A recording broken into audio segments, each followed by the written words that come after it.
Bonjour, eh bien voici notre 12e séance de lecture des Yoga Sutras de Patanjali. Les dernières fois, nous avions développé la question des moyens pour parvenir à ce fameux samadhi, cet éveil à l'absolu. Les moyens, c'était la confiance, l'énergie, et puis les 8 membres du yoga, les 8 membres de progression par ou dans le yoga.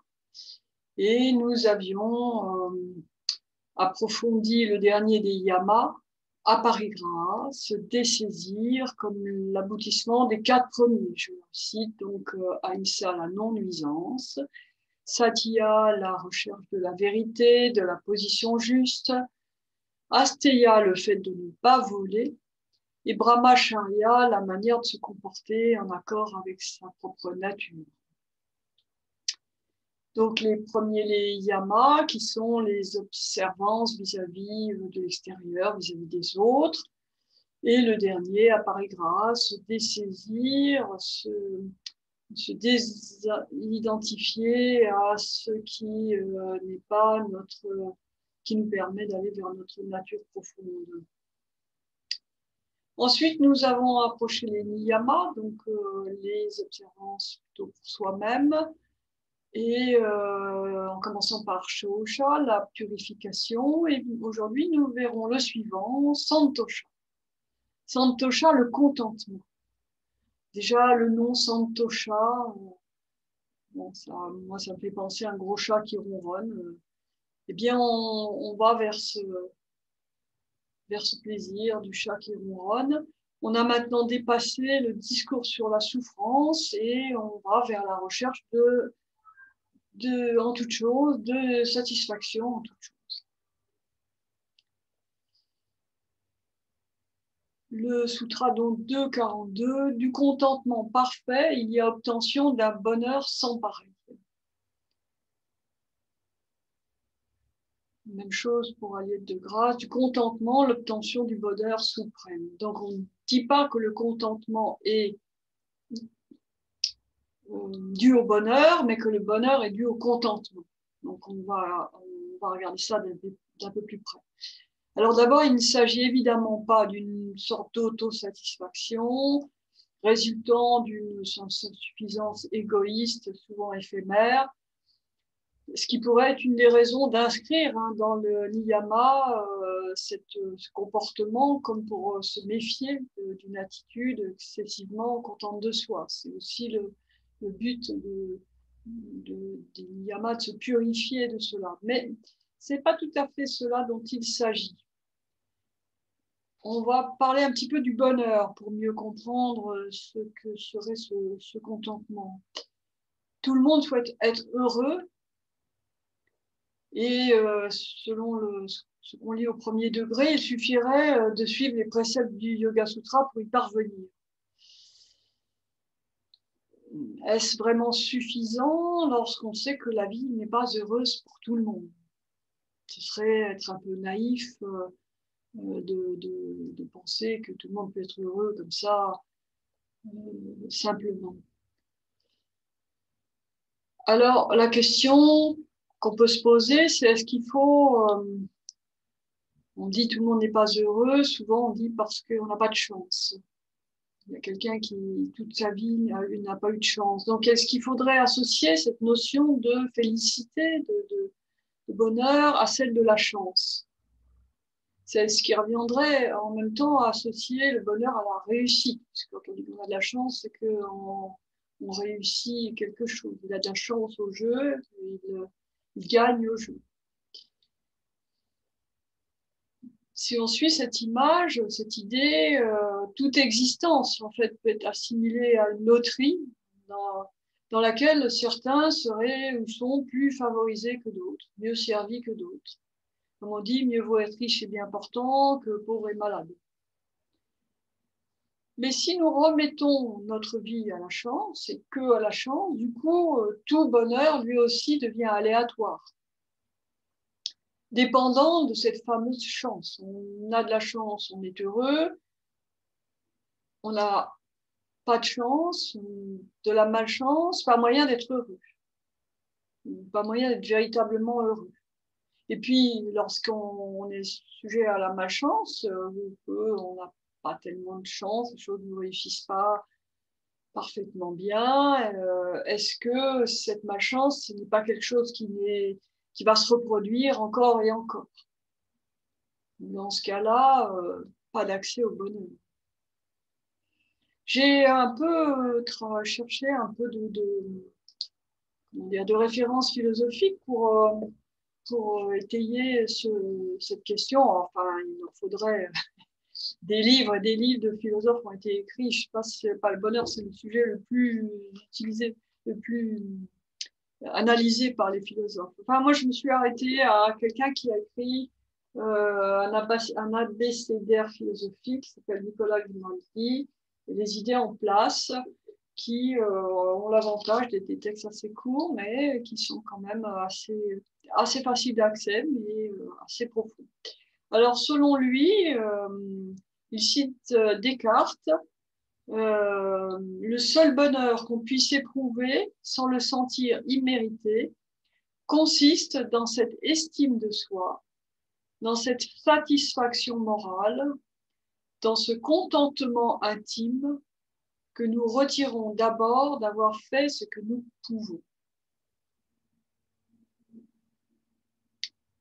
J'ai retenu cette phrase, d'abord d'avoir fait ce que nous pouvons, et pas sans obligatoirement avoir eu un résultat.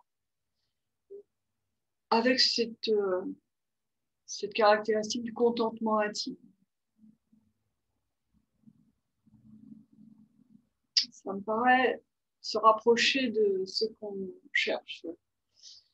Alors, dans ce livre, il parle d'autres philosophes plus nihilistes ou comme les stoïciens, qui estiment que pour être heureux, il suffit d'en avoir plus rien à désirer.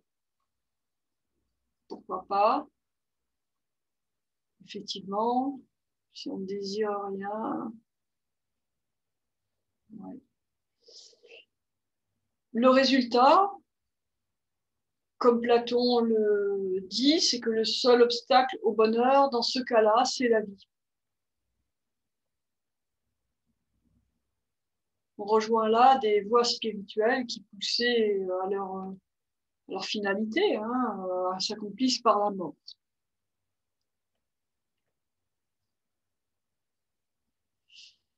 Bon, on n'en est pas encore là et je voulais revenir peut-être plus concrètement et quotidiennement au fait que de ne rien pouvoir désirer conduit à l'ennui. À l'ennui, on voit des gens qui tout réussit pour le coup, qui ont la famille, ça va, le travail, ça va, ils ont des moyens convenables pour vivre, peut-être une maison qui leur convient, enfin tout leur convient. Et n'ont besoin, est-ce qu'ils n'ont envie de rien? Mais a priori, ils n'ont besoin de rien et ils s'ennuient. Ils s'ennuient. Bon, je vais dire, cela, on ne va pas trop les plaindre, encore que ça s'analyse aussi, ça, ne rien pouvoir désirer. Alors, je vais me saisir de cette question par rapport à ce qu'on vit actuellement dans le confinement.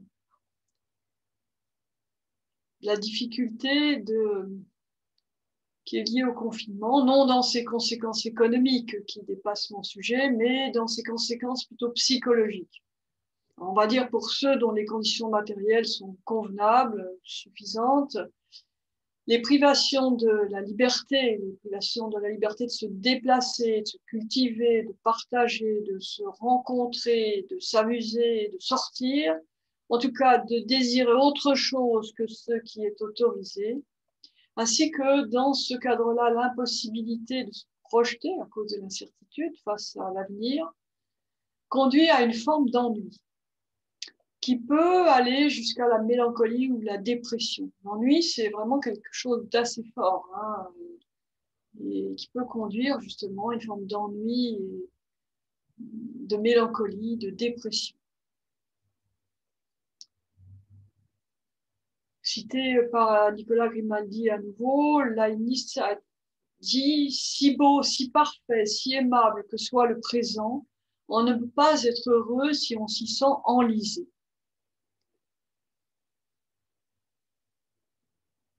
Enlisé, oui, un peu ça, hein, quand même.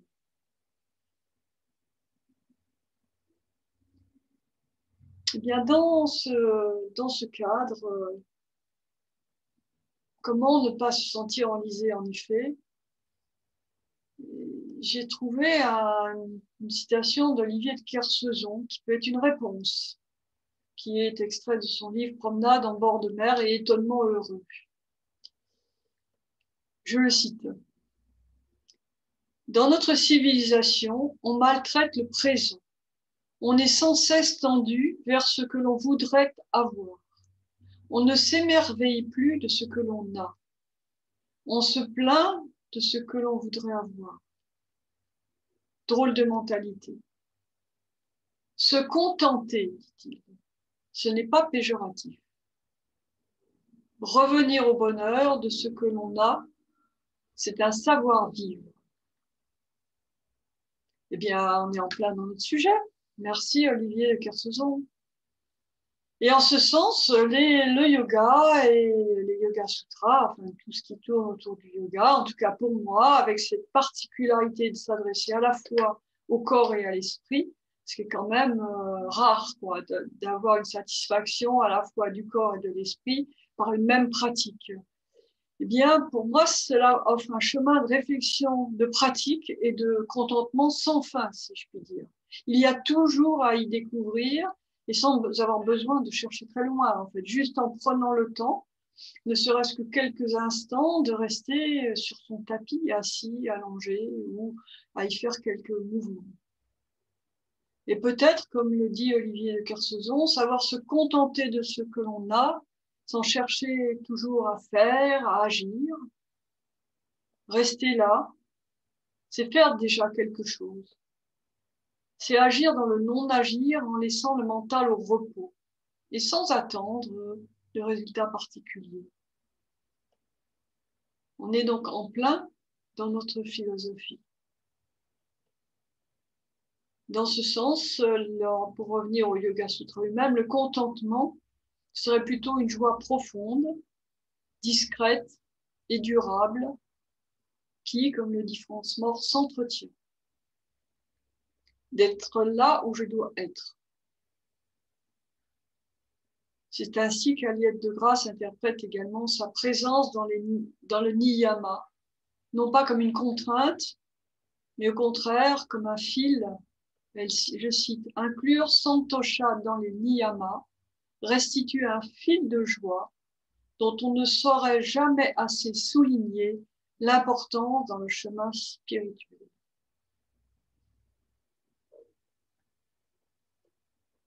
Un fil de joie.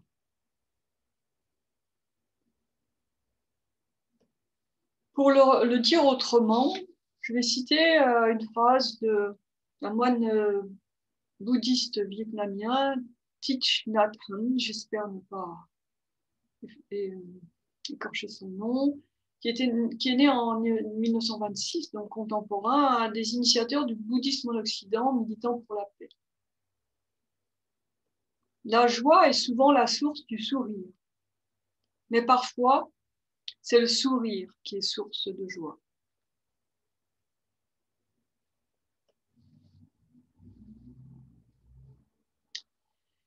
Alors après le contentement vient l'ascèse, tapas, l'ascèse. Donc le Sutra 2.43, de la perfection du corps et des organes vient la perfection du corps et des organes vient de la destruction de l'impureté par l'ascèse. Par l'ascèse destructrice des impuretés, il y a accomplissement du corps et des sens. Les niyamas se succèdent comme un tissage. De la purification naît le contentement, du contentement l'ascèse, et celle-ci noue les deux. Comme un travail de couvaison qui produit quelque chose de nouveau et ouvre des espaces insoupçonnés. Je cite Aliette de Grasse.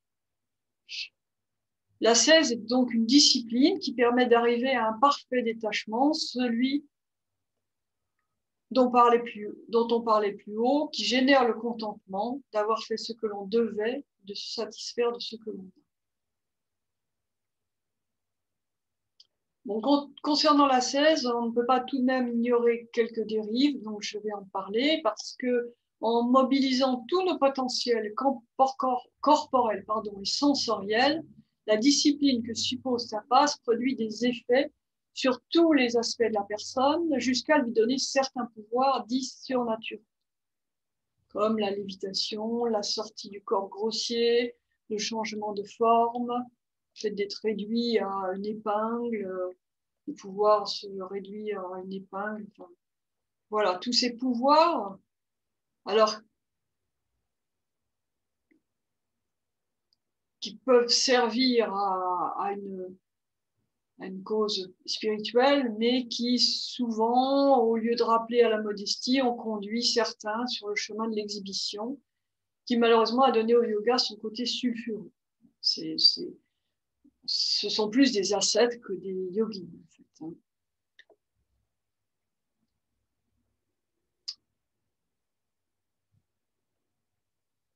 Les deux niyamas suivants sont un petit peu différents. Ils parlent d'une sorte de rapport, d'un rapport au divin.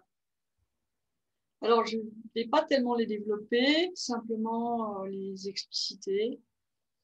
En introduction de ces vidéos, je vous avais dit que le Yoga Sutra est un ouvrage sans Dieu, non théiste, mais qu'il ne pouvait totalement s'extraire de la tradition dans laquelle le rapport au divin est extrêmement important. On a plein de dieux dans l'hindouisme, on a plein de dieux qui préparent à d'autres dieux et à d'autres dimensions spirituelles, mais néanmoins, on a quand même toute une panel, j'allais dire, de dieux. Je pense aussi qu'on reviendra peut-être à ce rapport au divin en abordant la dernière partie du livre. Pour l'instant, pour ne pas les ignorer, je vais citer les sutras et donner quelques éléments d'explication. Voici les deux sutras, le 2.44 et le 2.45. Le premier, l'étude qui mène à la connaissance. Alors le premier, c'est Svadhyaya, la connaissance, conduit à l'union avec notre déité tutélaire. Alors, il s'agit d'une part de l'étude des textes sacrés, donc du Veda en particulier, et quant à la déité tutélaire, ce serait un dieu que chacun se choisit. Je vous l'ai dit, il en existe beaucoup dans le panthéon hindouiste, et chacun est trouvé celui avec lequel on est le plus en rapport pour l'accompagner dans son chemin et l'aider, jusqu'à ce qu'il n'ait plus besoin de ce support dans sa quête d'absolu. Voilà, moi j'aime bien Ganesh, l'éléphant, le scribe, c'est un personnage très intéressant. Bon, chacun voilà, choisit son dieu qui l'accompagne comme comment dire, une sorte de fétiche ou d'animal fétiche ou de personnage bienveillant. Et le 2.45, l'abandon au Seigneur, Ishvara, permet l'atteinte du samadhi. On a déjà vu ce Seigneur Ishvara dans la première partie, on n'a pas développé non plus, mais dont on avait parlé comme ouvrant à une sorte de bhakti, de dévotion. Quand la traduction est d'Éric Sablé, là, dans son livre sur le yoga et ses commentaires que j'ai cités au début, comme le yogi qui offre ses actions au Seigneur, alors sa vision perçoit les choses comme elles sont. Ishvara apparaît donc déjà au premier chapitre, mais ce n'est pas réellement un dieu, plutôt un principe spirituel, parfois assimilé à Purusha, notre Purusha, le voyant intemporel et omniprésent. Il est à la source de ce qui ne se tarit jamais, et c'est la syllabe Om qui le représente. Voilà, quand on chante le Om, on évoque ce principe spirituel. Dans ce sens, il est proche du yoga et de la dévotion qui souvent chante des mantras et se situe dans l'espace du cœur. l'espace des sentiments, des émotions. On dit aussi qu'il serait une voie rapide pour accéder au samadhi. Je vous ai parlé un petit peu de la manière dont on parle de la grâce. On a donc basculé des deux premiers niyamas, Shosha et Santasha, la purification et le contentement, aux deux derniers, le choix d'une déité pour l'étude, est tout placé dans le Seigneur. Donc, entre les deux, qu'est-ce qui se passe? Bien, entre les deux, c'est l'ascèse purifiée et joyeuse qui forme l'axe central. En concentrant l'énergie, elle fait barrière à l'identification au vritti, ces fameuses modifications perpétuelles du mental, et permet d'ouvrir les espaces vers le dépassement des supports pour aller vers l'essence.